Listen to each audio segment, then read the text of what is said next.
యొక్క ఆశయ సాధనకు అన్ని సామాజిక వర్గాలకు చెందిన యువతీ యువకులందరూ ముందుకు సాగాలని మాజీ మంత్రి ముద్రగడ పద్మనాభం అలాగే ప్రతిపాడు నియోజకవర్గ వైఎస్ఆర్సీపీ కోఆర్డినేటర్ అయిన ముద్రగడ గిరిబాబులు హితవు పలికారు. కిర్నంపూడిలో దళితపేటలో ఏర్పాటు చేసిన డాక్టర్ బిఆర్ అంబేద్కర్ 135వ జన్మదిన వేడుకల్లో వారు ముఖ్య అతిథులుగా విచ్చేసి స్థానిక యువతను ఉద్దేశించి పై విధంగా ప్రసంగించారు. కాకినాడ జిల్లా కిర్లంపూడి మండలంలో ప్రపంచ మేధావి డాక్టర్ బిఆర్ అంబేద్కర్ 135వ జన్మదిన వేడుకలను గ్రామస్తులు, దళిత సంఘాల నాయకులు కలిసి ఘనంగా నిర్వహించారు. ఈ వేడుకలను కిర్లంపూడి గ్రామంలో ఉన్న స్థానిక హరిజనపేటలో నెలకొల్పిన డాక్టర్ బిఆర్ అంబేద్కర్ విగ్రహం వద్ద అత్యంత వైభవంగా ఏర్పాటు చేశారు. ఈ వేడుకల్లో పాల్గొనేందుకు మాజీ మంత్రి ముద్రగడ పద్మనాభంతో పాటు ఆయన తనయుడైన ప్రతిపాడు నియోజకవర్గ వైఎస్ఆర్సీపీ కోఆర్డినేటర్ ముద్రగడ గిరిబాబులు విచ్చేశారు.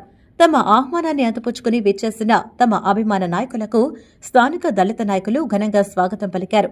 ముందుగా విగ్రహంపైకి చేరుకున్న ముద్రగడ పద్మనాభం అలాగే ఆయన తనయుడు గిరిబాబులు రాజ్యాంగం నిర్మాత డాక్టర్ భీమ్రావ్ అంబేద్కర్ విగ్రహానికి పూలమాలలు వేసి జోహార్లు అర్పిస్తూ ఘనంగా నివాళులర్పించారు. అనంతరం స్థానికంగా అంబేద్కర్ యువత సిద్ధం చేసిన బర్త్డే కేక్ను ముద్రగడ చేతుల మీదుగా కట్ చేసి అక్కడ ఉన్న వారందరి చేత ఆయన తినిపించారు.